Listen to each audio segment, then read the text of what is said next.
نوجوان کی حوصلہ افزائی اسلام کرتا ہے۔ رسول اللہ صلی اللہ علیہ وسلم نے جنت کے اندر جانے والے اللہ کے نبی صلی اللہ علیہ وسلم نے قیامت کے دن ان 7 خوش نصیب افراد کا تذکرہ کیا جن کو قیامت کے دن اللہ تبارک و تعالی اپنا سایہ نصیب فرمائے۔ حضرات آپ کو تو معلوم ہے، اگر آپ نے قیامت کے بارے میں سن رکھا ہے، کہ قیامت ایک ایسا ہولناک دن ہے جس دن ہر شخص وہ پریشان حال، ہر شخص اللہ کے سامنے جواب دہی کے لیے حاضر ہوگا۔ یوم یفر المرء من اخیہ و امہ و ابیہ و صاحبتہ و بنیہ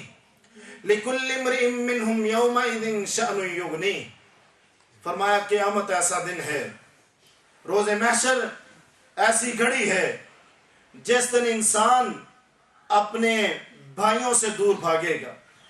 اپنی اولاد سے دور بھاگے گا، اپنے ماں باپ سے دور بھاگے گا، اپنی بیوی سے دور بھاگے گا، اور اپنے سارے مال و متاع سے دور بھاگے گا، اور کوئی بھی اس کے قریب آئے اسے کسی کی پرواہ نہیں ہوگی۔ یہ یہی کہے گا یود المجرم لو یفتدی من عذاب یومئذ ببنیہ وصاحبتہ واخیہ وفصیلتہ التی تؤویہ ومن فی الارض جمیعا ثم ینجیہ۔ فرمایا اس دن جو مجرم آدمی، اس کی یہ خواہش ہوگی آج میرے بدلے میں میری اولاد کو پکڑ لیا جائے، میرے بھائی کو پکڑ لیا جائے، میری بیوی کو پکڑ لیا جائے، میرے سارے خاندان کو پکڑ لیا جائے، ساری دنیا کی دولت کو میرے بدلے میں لے لیا جائے، مجھے چھوڑ دیا جائے۔ یہ ہے وہ قیامت کا دن۔ لیکن اللہ کے نبی نے ایک نوجوان مسلم کو یہ خوشخبری بھی دی ہے کہ اے مسلمان نوجوان، اپنے آپ کو ان 7 خوش نصیب افراد میں شامل کر لے جن کو قیامت کے دن اللہ اپنا سایہ عطا فرمائے گا۔ 7 یظلہم اللہ فی ظلہ یوم لا ظل الا ظلہ۔ فرمایا کہ اس دن جس دن کوئی سایہ نہیں، اس دن اللہ ان 7 افراد کو اپنا سایہ عطا فرمائے۔ ان میں سے ایک آدمی وہ ہے، فرمایا شاب نشأ فی عبادت اللہ، ایک ایسا نوجوان جس کی جوانی اللہ کی عبادت میں گزری ہے۔ لوگ ادھر ادھر رہتے تھے، کھیلنے کا بڑا شوق ہوتا تھا، باہر گپے مارنے کا بڑا شوق ہوتا تھا، سیر و تفریح کا بڑا شوق ہوتا تھا، لیکن یہ نوجوان اپنے رب کے قرآن سے دل لگائے بیٹھا تھا۔ یہ نوجوان اس نے خوبصورت چہرے پہ داڑھی سجا لی، یہ نوجوان اس نے مسجد سے اپنا تعلق بنا لیا، اس نے قرآن سے اپنا لنک قائم کر لیا۔ پھر یہ نوجوان قرآن کو پڑھتا رہا، یہ نوجوان نماز با جماعت کی پابندی کرتا رہا،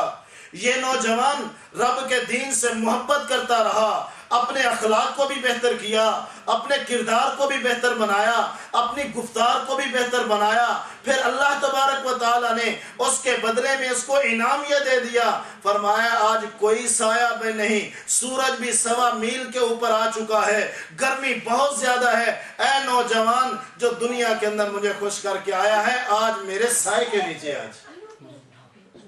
یہ نوجوان، اس طرح کا نوجوان، اس طرح کی جوانی اسلام چاہتا ہے۔ اور جوانی کے اندر بڑے ایسی چیزیں ہوتی، چونکہ خون کے اندر گردش ہوتی ہے اور جسم کے اندر ایک نئی نئی طاقت آئی ہوتی ہے، اس لیے وہ ایسا سیلاب ہوتا ہے، باڈی کے اندر ایک ایسا فلڈ ہوتا ہے جذبات کا، خواہشات کا، احساسات کا،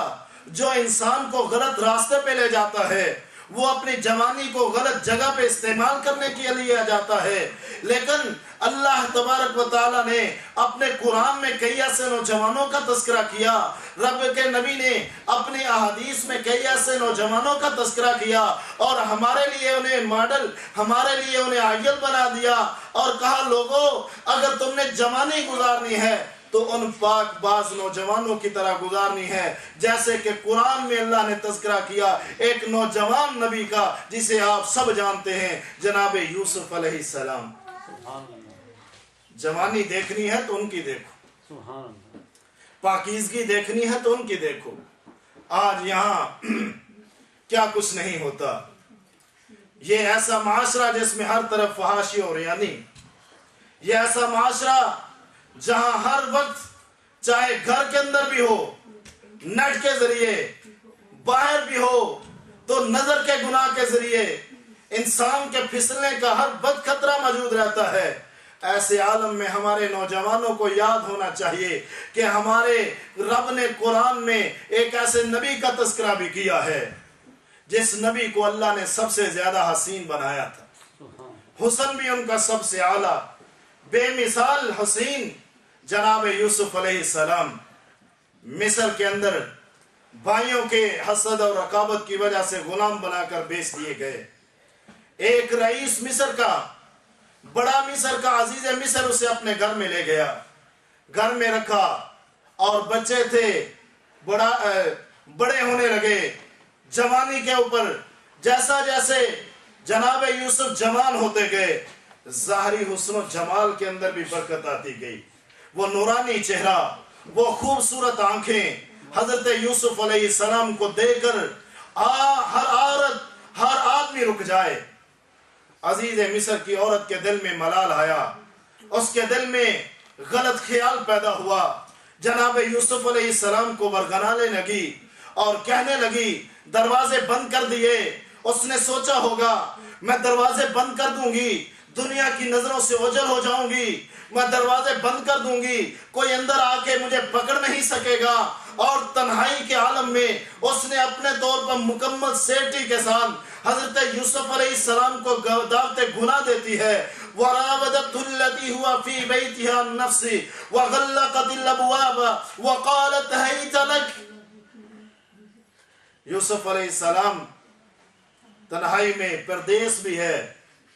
اور اپنی مالکن کے گھر میں، دروازے بند ہیں، اکیلا یوسف، دعوت گناہ سے ملی، غلط کام کی طرف انویٹیشن ملی، آگے سے جناب یوسف نے ایک لمحے کو سوچا کہ دروازے تو بند ہیں،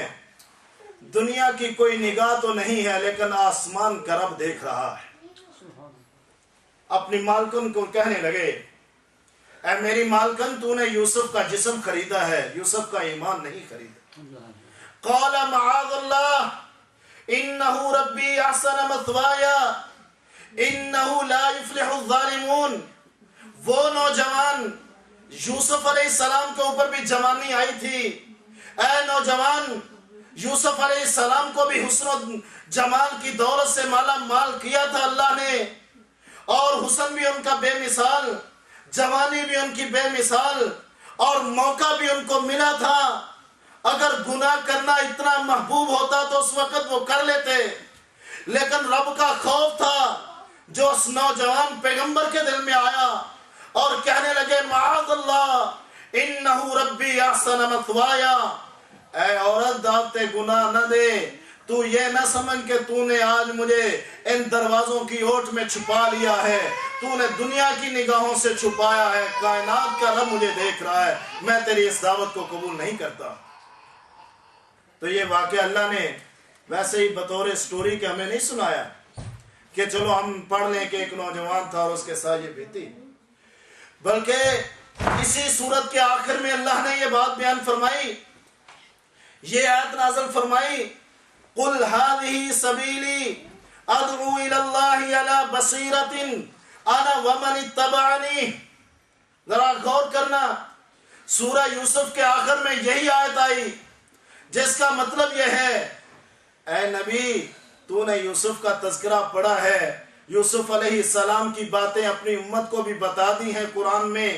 اور اپنے ماننے والوں کو کہہ دو هذه سبیلی ادعو الی اللہ علی بصیرۃ انا ومن اتبعنی، میں اور میرے ماننے والے اس راستے پہ چلنے والے ہیں۔ ہماری جوانیاں اس طرح ہونی چاہیے جس طرح جناب یوسف علیہ السلام کی پاک جوانی تھی۔ حضرات، آج ہمارے نوجوانوں کو ایک اور بڑا مسئلہ درپیش ہے، ایک چیلنج درپیش ہے، اور وہ ہے بری صحبت کا۔ یہ صحبت کیا ہوتی ہے؟ جلیس سو، یہ ہر بری مجلس، بری دوستی، ران فرینک جب